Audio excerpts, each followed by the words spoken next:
খুবই পছন্দের একটা শাক। এই শাকটাকে মনে হয় যেভাবেই রান্না করি খেতে মাশাআল্লাহ অনেক মজার হয়। আজকে আমি কিভাবে রান্না করলাম সেটাই শেয়ার করছি।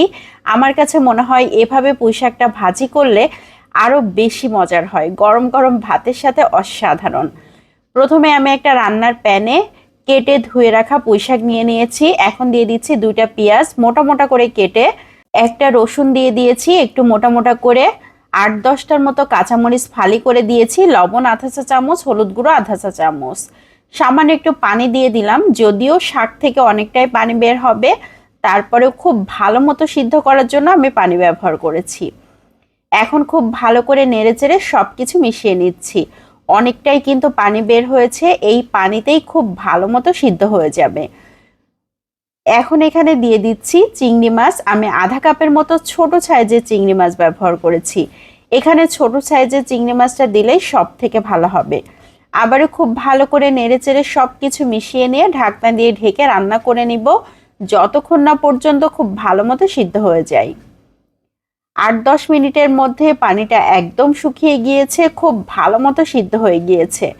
নিচে যে আলগা পানি আছে সেটাও আমি নেড়ে চেড়ে শুকিয়ে নিচ্ছি। একদম কিন্তু শুকনা শুকনা করে নিতে হবে।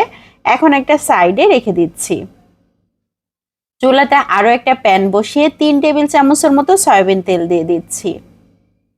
তেলটা যখন গরম হয়ে গিয়েছে তখন 2টা শুকনা মরিচ ছোট ছোট টুকরা করে কেটে দিয়ে দিচ্ছি। এখন দিয়ে দিচ্ছি আধা চা চামচ গোটা জিরা, 1 টেবিল চামচ রসুন কুচি, 2 টেবিল চামচ পেঁয়াজ কুচি। খুব ভালো করে নেড়েচেড়ে ভেজে নিচ্ছি। পেঁয়াজ রসুনের কালারটা যখন চেঞ্জ হয়ে গিয়েছে তখন এখানে দিয়ে দিতে হবে সেই আগে থেকে সিদ্ধ করে রাখা পুঁই শাকগুলোকে। এখন অনবরত নাড়াচাড়া করতে হবে। পুঁই শাক এমনিতেই ভাজি করলে খুব মজার হয়, আর এখানে আমি চিংড়ি মাছ ব্যবহার করেছি, এই জন্য পুঁই শাকটা আরও বেশি মজার হবে। আমার মনে হয় রান্না করার থেকে এভাবে ভাজি করলে সব থেকে বেশি মজার হয়।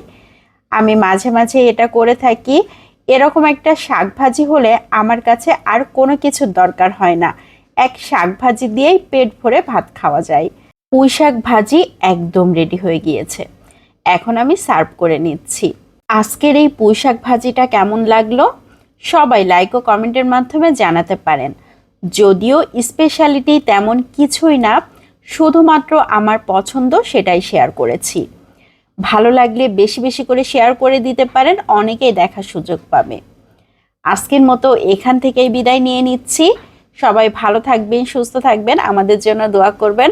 আবারও দেখা হবে পরবর্তী কোনো রেসিপিতে। আসসালামু আলাইকুম।